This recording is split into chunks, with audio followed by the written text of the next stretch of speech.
राधे राधे, जय श्री कृष्णा। आप सभी को वैशाख मास की ढेरों शुभकामनाएं। आइए आज हम इस वीडियो में जानेंगे कि वैशाख मास के नियम, धर्म और वैशाख मास की क्या महिमा है। स्नान कब और कितने बजे करने पर पुण्यफल की प्राप्ति होती है। वैशाख मास का स्नान करने का क्या फल मिलता है। वैशाख मास की कौन सी तिथियां महत्वपूर्ण हैं। साथ ही वैशाख मास के शुक्ल पक्ष की द्वादशी तिथि की क्या महिमा है। इस मास में किन चीज़ों का दान करना चाहिए, किन चीज़ों का परहेज करना चाहिए। साथ ही अंत में हम सुनेंगे कि वैशाख मास के व्रत और उद्यापन की क्या विधि है। आइए अब हम वैशाख मास के संबंध में विस्तार से जानते हैं। वैशाख मास 24 अप्रैल बुधवार 2024 को लगेगा और 22 मई बुधवार 2024 को समाप्त होगा। हिंदू पंचांग में चंद्र मास के नाम नक्षत्रों पर आधारित है। जिस मास की पूर्णिमा जिस नक्षत्र में होती है उसी के अनुसार उस मास का नाम पड़ा। वैशाख मास की पूर्णिमा विशाखा नक्षत्र में होने के कारण इस मास का नाम वैशाख मास पड़ा। वैशाख मास भारतीय पंचांग के अनुसार वर्ष का दूसरा माह है। चैत्र पूर्णिमा के बाद आने वाली प्रतिपदा से वैशाख का महीना शुरू होता है। सनातन धर्म में वैशाख मास का सबसे अधिक महत्व है। वैशाख मास में धार्मिक तीर्थ स्थलों पर स्नान करने का बहुत पुण्यफल प्राप्त होता है। वैशाख मास का महत्व इसलिए भी बढ़ जाता है कि इस मास में भगवान विष्णु के अवतार नर नारायण, भगवान परशुराम नरसिंह अवतार और हयग्रीव अवतार अवतरित हुए थे। मान्यता है कि देवी सीता भी इसी मास में धरती पर प्रकट हुई थी। वैशाख मास में बरुथनी एकादशी, वैशाखी अमावस्या, अक्षय तृतीया, सीता नवमी, मोहिनी एकादशी और वैशाखी पूर्णिमा, इन तिथियों को सबसे महत्वपूर्ण बताया गया है। इन तिथियों में पवित्र तीर्थों में जाकर स्नान करने, व्रत करने और दान पुण्य करने का अक्षय फल प्राप्त होता है। वैशाख मास के बारे में स्कंद पुराण में बताया गया है, जिसमें बताया गया है न माधव समो मासो न कृतेन युगम समम न च वेद समम शास्त्रम न तीर्थ गंगया समम, अर्थात वैशाख मास के समान न कोई दूसरा महीना है, सतयुग के समान कोई युग नहीं, वेद के समान कोई शास्त्र नहीं और गंगा के समान कोई तीर्थ नहीं। वैशाख मास में तेल लगाना, तली भुनी चीज़ों को खाना, दिन में सोना, कांसे के पात्र में भोजन करना, पलंग पर सोना और घर में ही स्नान करना निषिद्ध है। 2 बार भोजन करना, रात्रि में भोजन करना, मांस मदिरा का सेवन करना, कांदा मसूर की दाल का भी सेवन नहीं करना चाहिए। वैशाख मास में भगवान विष्णु की पूजा का विधान है। इस मास में भगवान विष्णु को भोग के साथ तुलसी पत्र अर्पित करना चाहिए। पंचामृत का भोग लगाना चाहिए और पंचामृत में तुलसी पत्र जरूर डालना चाहिए। साथ ही भगवान विष्णु को सफ़ेद और पीले फूल अर्पित करने चाहिए। वैशाख मास सब मासों में उत्तम मास है। इस मास का दूसरा नाम माधव मास है। इस मास में पवित्र तीर्थों में जाकर स्नान करने से मनुष्य के 7 जन्मों के पाप धुल जाते हैं। सतयुग जैसा युग नहीं, वेद समान शास्त्र नहीं, गंगा जी समान तीर्थ नहीं, जलदान जैसा दान नहीं, माता पिता जैसा गुरु नहीं, दया से बड़ा आचरण नहीं, अन्नदान से बड़ा कोई दान नहीं।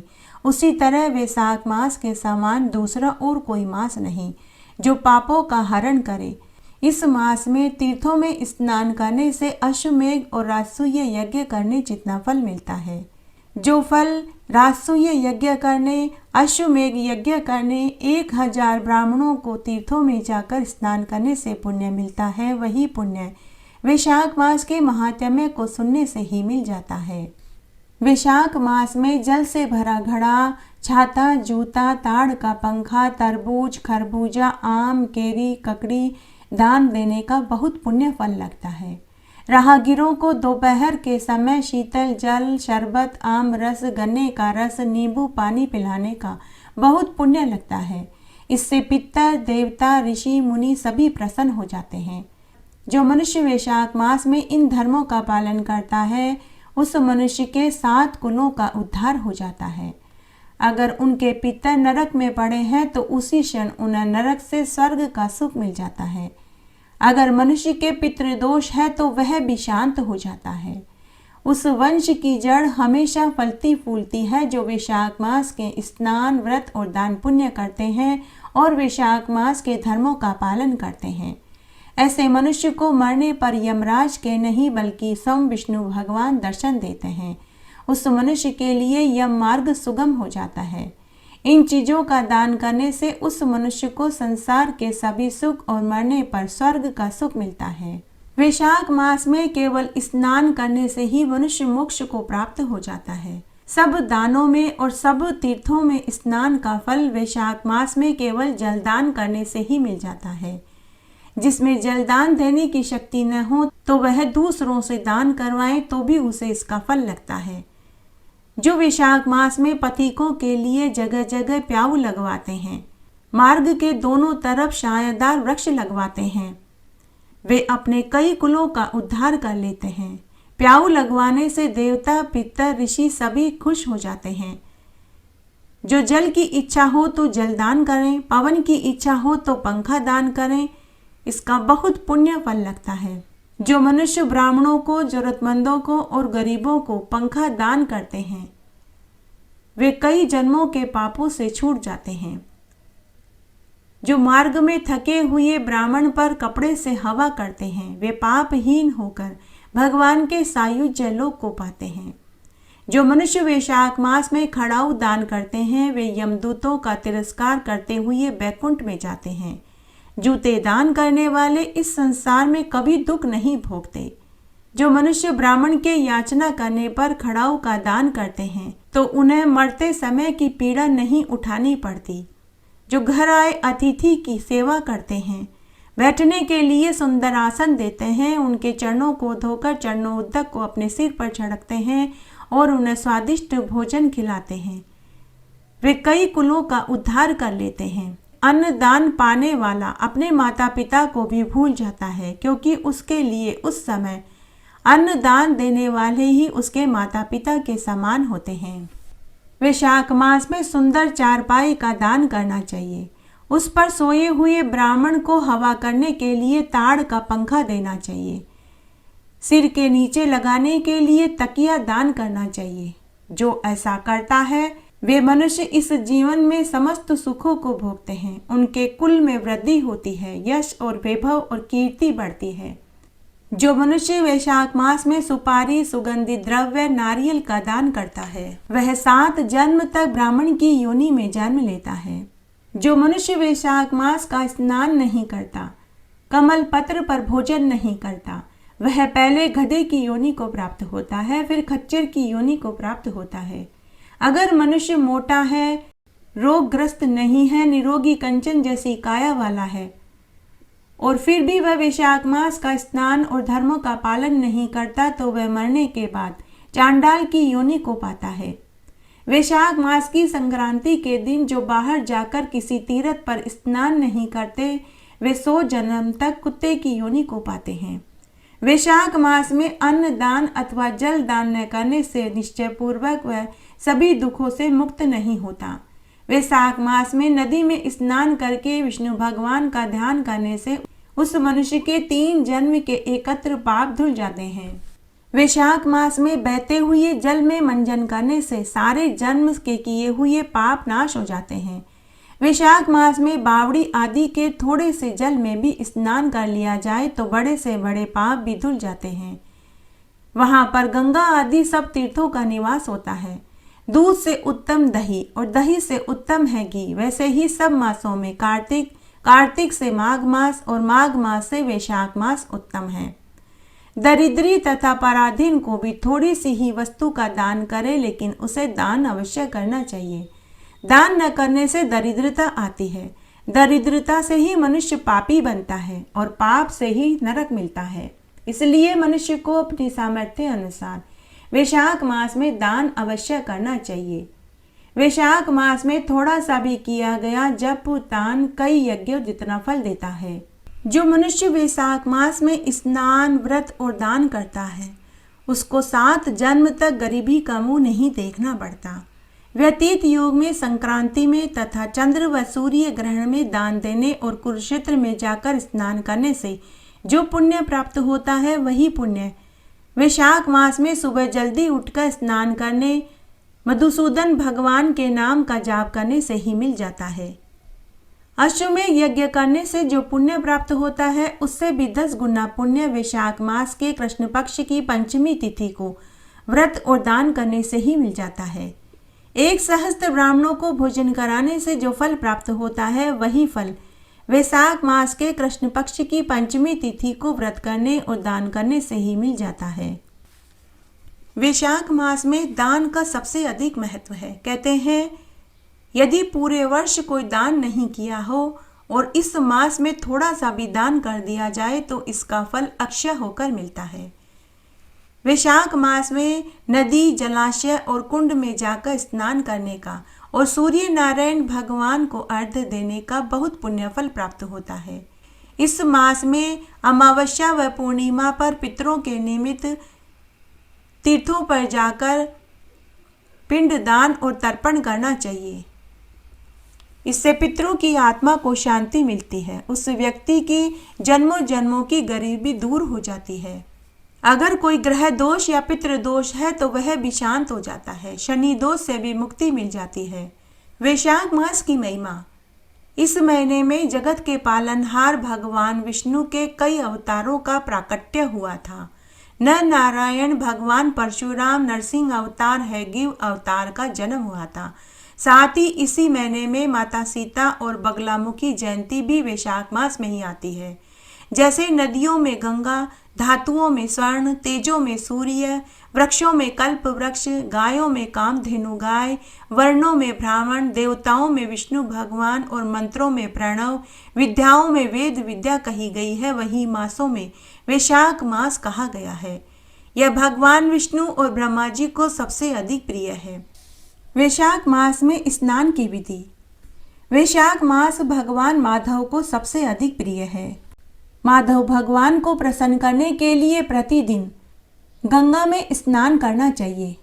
स्नान करने का नियम यह है कि जब 2 घड़ी रात्रि शेष रह जाए तब तुलसी की मिट्टी, वस्त्र और कलश लेकर जलाशय या गंगा तट पर जाएं। तब पैर धोकर गंगा आदि नदियों तथा विष्णु, शिव आदि देवताओं को स्मरण कर फिर नाभि पर्यंत जल में खड़े होकर इस मंत्र को बोलें कि हे जनार्दन, हे देवेश्वर, लक्ष्मी सहित आपकी प्रसन्नता के लिए मैं वैशाख मास का प्रातःकाल का स्नान कर रहा हूँ। उसके बाद ये मंत्र बोले, ग्रहणा अर्ध्यम मया दत्तम राधिया सहित हरे, नमः कमल नाभाय नमस्ते जलशायिनी, नमस्ते तु ऋषिकेश ग्रहणा अर्ध्य नमस्तुते। अर्थात आप श्री राधा के संग मेरे दिए हुए इस अर्ध्य को स्वीकार करें। हे हरे, आप कमलनाभ को नमस्कार है। जल में शयन करने वाले आप नारायण को नमस्कार है। यह अर्घ्य ग्रहण कीजिए, आपको बारंबार नमस्कार है। मनुष्य जिस तीर्थ में भी स्नान करे उसे गंगा का स्मरण अवश्य करना चाहिए। पहले मृतिका आदि से स्नान करके ऋचाओं द्वारा अपने मस्तक पर अभिषेक करें। अघमर्षण और स्नानाग तर्पण करके पुरुष सूक्त से सिर पर जल छिड़के। उसके बाद बाहर आकर पुनः मस्तक पर आचमन करके अपने वस्त्र बदलें। वस्त्र बदलने पर तिलक करें। कुछ रात बाकी रहे तभी स्नान किया जाए तो उत्तम होता है। भगवान विष्णु को पूर्ण रूप से संतुष्ट करने वाला होता है। सूर्य उदय काल में किया गया स्नान मध्यम श्रेणी का। जब तक कृतिका अस्त न हो तब तक का स्नान उत्तम होता है। अन्यथा बहुत विलंब से किया गया स्नान वैशाख स्नान की श्रेणी में नहीं गिना जाता। स्नान का तत्व जानने वाले मनुष्यों ने 4 प्रकार के स्नान बताए हैं। वायव्य अर्थात गोधूली से किया गया स्नान वायव्य कहलाता है। वारुण समुद्र आदि के जल में किया गया स्नान वारुण कहलाता है। ब्रह्मा वेद मंत्रों के उच्चारण से किया गया स्नान ब्रह्म स्नान कहलाता है। दिव्य मेघों तथा सूर्य की किरणों से जो जल अपने शरीर पर गिरता है उससे किया गया स्नान दिव्य कहलाता है। ब्राह्मण, क्षत्रिय, वैश्य को मंत्रों उपचार स्नान करना चाहिए। स्त्री और शूद्र के लिए बिना मंत्र से किया गया स्नान भी पुण्य फल देने वाला ही बताया गया है। वैशाख मास का स्नान करने वाले के लिए उचित है कि वह सदा एक पहर रात्रि बाकी रहते ही उठ जाए, तब स्रोत द्वारा अपने इष्ट देव की स्तुति करके दिन के कार्यों पर विचार करे। ग्राम और नगर की प्रकृति के अनुसार दैनिक कृत्य मलमूत्र त्याग कर उत्तरमुखी होकर बैठें। उसके बाद दांत और जीवा की शुद्धि के लिए वृक्ष के पास जाकर यह मंत्र बोले, आयुर्बलम यशो वर्च प्रजा पशु वसुनी च ब्रह्मा प्रज्ञा च मेघाम च त्वं नो देहि वनस्पते। अर्थात हे वनस्पति, आप मुझे आयु, बल, यश, तेज, संतति, पशु, धन, वैदिक ज्ञान, प्रज्ञा और धारणा शक्ति दे। ऐसा कहकर वृक्ष से दातून लेवें। दूध वाले वृक्षों की दातून नहीं करनी चाहिए। इस प्रकार विधि पूर्वक दांतों की शुद्धि करके मुख को जल से धो डालें। भगवान के नाम का उच्चारण करते हुए 2 घड़ी रात रहते जलाशय पर जाएं। तब वैशाख का व्रत करने वाला इसी विधि से स्नान करें। स्नान के पश्चात साफ वस्त्र धारण करें। अपने गोत्र विधि के अनुसार संध्या उपासना करें। जब तक सूर्य उदय न हो तब तक गायत्री मंत्र का जाप करें। संध्या उपासना के अंत में विष्णु सहस्त्र नाम का पाठ करें। मध्याह्न में दाल के अतिरिक्त शेष अन्न का भोजन करें। अतिथियों को भोजन कराकर फिर भोजन करें तो वह भोजन अमृत के समान हो जाता है। मुख शुद्धि के लिए तुलसी का सेवन करें। सायंकाल में पुनः भगवान के मंदिर में जाएं। संध्या आरती करें। अपनी शक्ति के अनुसार दीपदान करें। भगवान विष्णु और अपने देवताओं को प्रणाम करके आरती करें। प्रथम प्रहर में कीर्तन करते हुए जागरण करें। प्रथम पहर बीत जाने पर शयन करें। इस प्रकार से 1 महीने तक वैशाख मास की विधि का पालन करें। वैशाख मास में स्नान, व्रत और दान के साथ में बड़ पीपल आंकड़े के पेड़ को सींचने का बहुत पुण्य फल लगता है।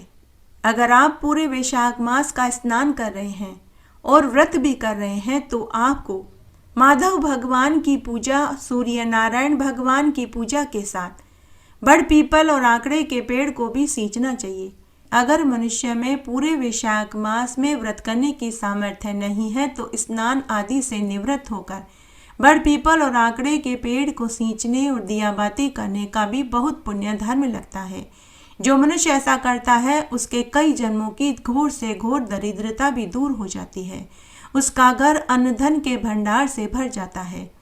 बड़ पीपल और आंकड़े के पेड़ को सींचने, सुबह शाम दियाबाती करने मात्र से ही निरोगी को कंचन जैसी काया मिले, निसंतानों को संतान सुख की प्राप्ति हो, कुंवारे लड़के लड़कियों का शीघ्र विवाह हो और बुजुर्गों को वैकुंठ का वासा मिलता है। मैंने अपने चैनल पर बड़ पीपल और आंकड़े के पेड़ को सींचने की कहानियां डाल रखी हैं। आप वहां से बड़ पीपल और आंकड़े के पेड़ को सींचने की कहानी भी सुन सकते हैं। वैशाख मास में बड़ पीपल और आंकड़े के पेड़ को सींचने, दियाबाती करने से उस मनुष्य के घर में कभी दरिद्रता नहीं आती, उसके कुल का उद्धार हो जाता है। ऐसे मनुष्य के 7 जन्म के किए गए सभी पाप धुल जाते हैं। ऐसे मनुष्य पुत्र पौत्र से भरे पूरे परिवार का सुख भोगते हैं। उन्हें कोई रोग, शोक, पीड़ा नहीं सताती। उनके मित्रों में वृद्धि, शत्रुओं का नाश हो जाता है। स्थायी लक्ष्मी का घर में वास हो जाता है। ऐसे व्यक्ति मरने के बाद यम मार्ग की पीड़ा भी नहीं उठाते। ऐसे मनुष्य के मरने पर उन्हें यमराज के नहीं बल्कि विष्णु भगवान दर्शन देते हैं। वे 84 लाख योनियों में जन्म की कठिन पीड़ा को नहीं देखते। वे सीधे मोक्ष को पाते हैं तथा भगवान विष्णु के सायुज्य लोक के अधिकारी होकर इंद्र के समान सुख भोगते हैं। वैशाख मास की अक्षय तृतीया। शास्त्रों के अनुसार अक्षय तृतीया के दिन सतयुग से त्रेता युग की शुरुआत हुई थी। भगवान विष्णु के अवतार परशुराम, नर नारायण व हयग्रीव का जन्म आज ही के दिन हुआ था। इस दिन चावल, नमक, घी, फल, वस्त्र, अन्न, जल से भरा हुआ घड़ा, तरबूज, खरबूजा, तरककड़ी, आम, केरी, ताड़ का पंखा, जूता, छाता दान करना चाहिए। अक्षय तृतीया के दिन गंगा स्नान का विशेष महत्व है। आकातीज के दिन गंगा स्नान करके दान पुण्य करने से पितरों की आत्मा को शांति मिलती है। अक्षय तृतीया को सम सिद्ध मुहूर्त माना गया है। आज के दिन सभी मांगलिक कार्य जैसे शादी, विवाह, गृह प्रवेश, जलवा पूजन, व्यापार प्रारंभ करना, कोई भी शुभ काम की शुरुआत आज के दिन ही की जाती है। अक्षय तृतीया के दिन झूठ बोलना, चोरी चकारी करना, किसी के दिल को ठेस पहुंचाना, इनका त्याग कर देना चाहिए। आज के दिन गुड़ से बनी चीजों का दान करने से सूर्य, शनि, गुरु तीनों को प्रसन्नता मिलती है। अक्षय तृतीया के दिन सुबह सूर्य उदय से पहले उठकर स्नान करके घर व घर के मंदिर की उचित साफ सफाई करें। घी और तेल का अखंड दीपक जलाएं। विष्णु सहस्त्र नाम का पाठ करने से अक्षय फल मिलता है। अक्षय तृतीया के दिन किया गया दान, पुण्य, सेवा आदि का फल अक्षय होकर मिलता है। अक्षय तृतीया के दिन नमक का दान करने से घर में लाभ और सिद्धि होती है।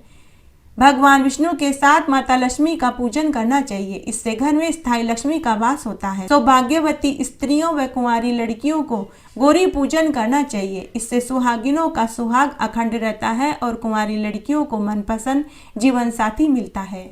अक्षय तृतीया के दिन किया गया स्नान, जप, तप, दान, होम, पितृ तर्पण सब अक्षय हो जाता है। इस दिन पितरों के निमित्त किया गया तर्पण, पिंडदान अक्षय फल प्रदान करता है। इस दिन गंगा स्नान करने से, भगवत पूजा करने से सारे पाप धुल जाते हैं। अक्षय तृतीया के दिन मनुष्य अपने बड़ों को मान सम्मान और आदर देवें तो वे भी अक्षय फल देते हैं। अगर आज के दिन मनुष्य अपने बैरी, दुश्मन और शत्रुओं को भुलाकर उन्हें माफ कर दे तो भगवान उस मनुष्य के बड़े से बड़े अपराध को भी माफ कर देते हैं। वैशाख मास में सभी दानों से श्रेष्ठ दान जलदान का बताया गया है। भगवान कहते हैं कि जो मनुष्य वैशाख मास में जलदान करता है वह मुझे सबसे अधिक प्रिय है। जो मनुष्य वैशाख मास में पथिकों के लिए प्याऊ लगवाता है उसके कई कुलों का उद्धार मैं कर देता हूँ। प्याऊ लगवाने से देवता, पितर, ऋषि सभी को तृप्ति मिलती है। मणि, रत्न, सोना, चांदी से भगवान विष्णु को इतनी प्रसन्नता नहीं होती जितनी कि तुलसी पत्र के चढ़ाने से ही मिल जाती है। जो व्यक्ति वैशाख मास में भगवान का पूजन तुलसी पत्र से करते हैं उन्हें दोबारा गर्भगृह की पीड़ा का दुख नहीं उठाना पड़ता। जो तुलसी को गमले में इस मास में रोपता है, जिसके घर के आंगन में तुलसी का पौधा है, उसे यमराज के दर्शन नहीं बल्कि स्वयं विष्णु भगवान दर्शन देते हैं। उन्हें मरने पर सीधे स्वर्ग का सुख मिलता है। वैशाख मास में तुलसी का दान स्वर्ण के दान की 16वीं कला के योग्य भी नहीं है। जिन्होंने पूरे वैशाख मास में साबुत तुलसी से भगवान विष्णु का पूजन किया है तो उनके पाप यमराज अपने लेखों से सब मिटा देते हैं। जो एकादशी, पूर्णिमा, अमावस्या और अक्षय तृतीया के दिन तुलसी दल से विष्णु भगवान का पूजन करते हैं उन्हें इस लोक में और मरने के बाद परलोक में धन, पुत्र, यश सबकी प्राप्ति होती है। जिसने अपने जीवन में तुलसी को नहीं सींचा, तुलसी का दर्शन नहीं किया, उस मनुष्य का जीवन धिक्कार है। वैशाख मास में जो विष्णु भगवान का पूजन तुलसी पत्र से करते हैं, अगर कोई इस पूजन को देख भी ले तो मात्र देखने से ही वह मनुष्य ब्रह्महत्या के पाप दोष से छूट जाता है।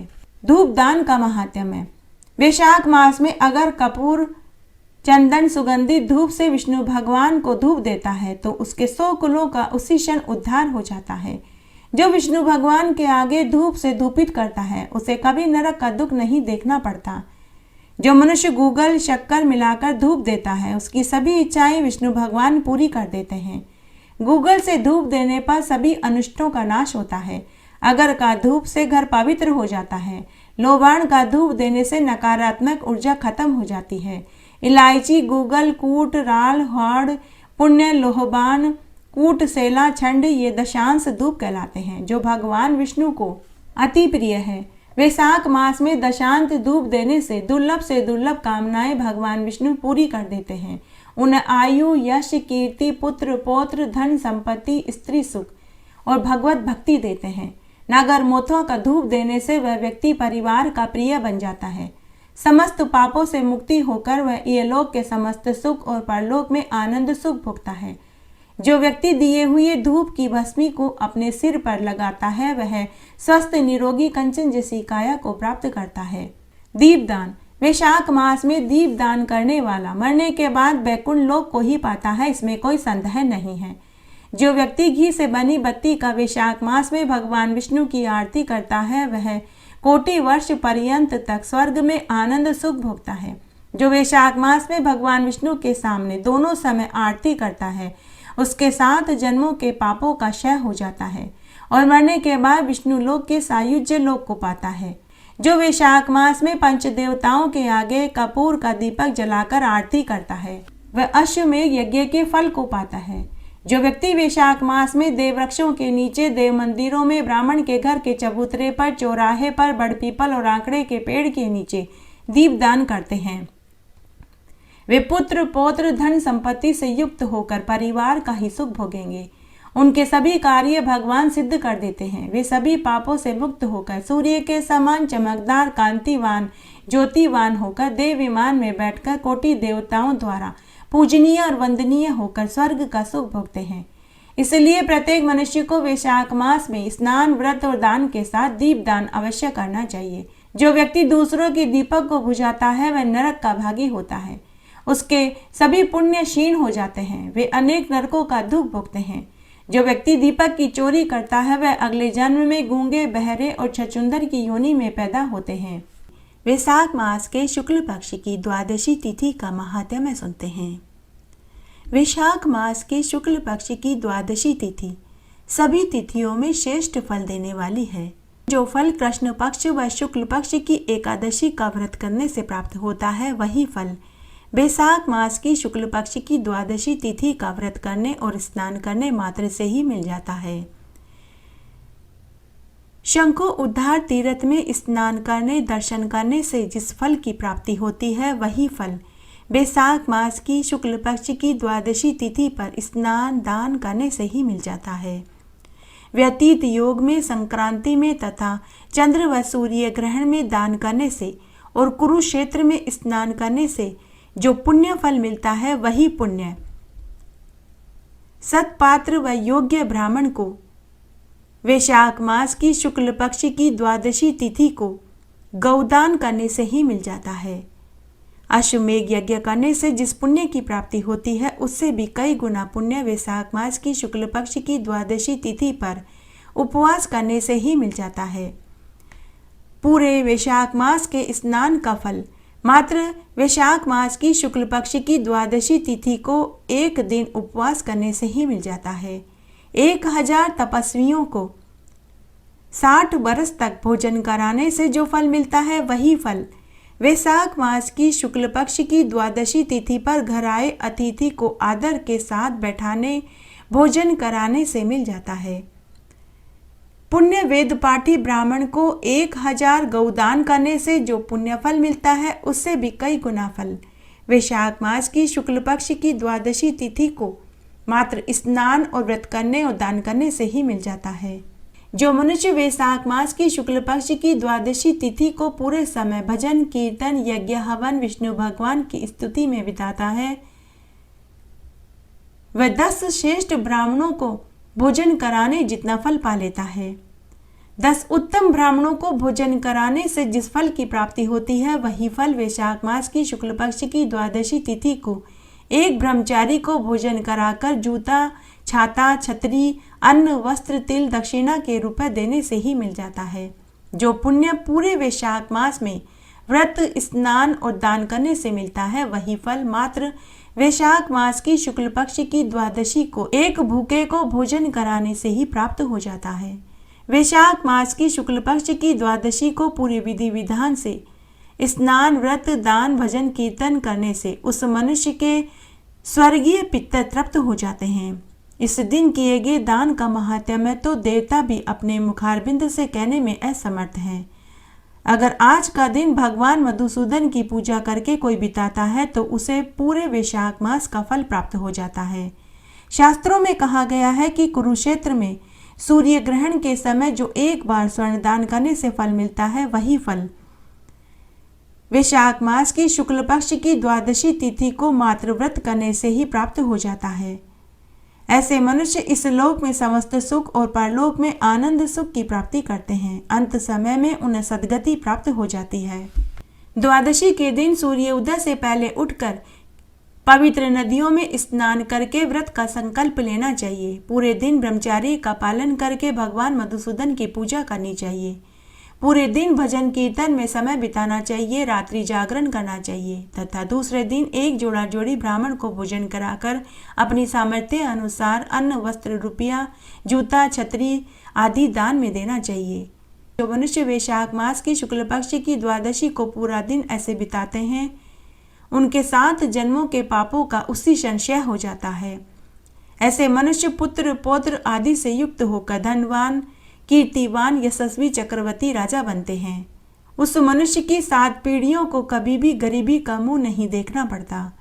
भगवान विष्णु माता लक्ष्मी के साथ उसके घर में स्थायी वास करते हैं। जो मनुष्य वैशाख मास की शुक्ल पक्ष की द्वादशी तिथि को ब्राह्मणों को बछड़ा सहित दूध देने वाली गाय दान में देते हैं, उस मनुष्य के सभी पापों का नाश हो जाता है। वह मनुष्य सभी सिद्धियों को प्राप्त करता है। वह अपने कुल का उद्धार कर लेता है। सभी तीर्थों में स्नान करने, दर्शन करने से जिस फल की प्राप्ति होती है, वही पुण्य फल वैशाख मास की शुक्ल पक्ष की द्वादशी तिथि को गरीबों को अन्न, वस्त्र, जूता, छाता, खड़ाऊ, तरबूज, तरककड़ी, आम आदि दान में देने से ही मिल जाता है। ब्रह्म हत्यारे, मद्यपान करने वाले, असत्य बोलने वाले, चोरी चकारी करने वाले, गुरु व भाई बंधुओं से द्वेष करने वाले भी अगर वैशाख मास की शुक्ल पक्ष की द्वादशी तिथि को एक दिन स्नान, व्रत, दान कर लें तो उनके जीवन भर के पाप उसी क्षण धुल जाते हैं और मरने के बाद वे स्वर्ग के अधिकारी हो जाते हैं। मनुष्य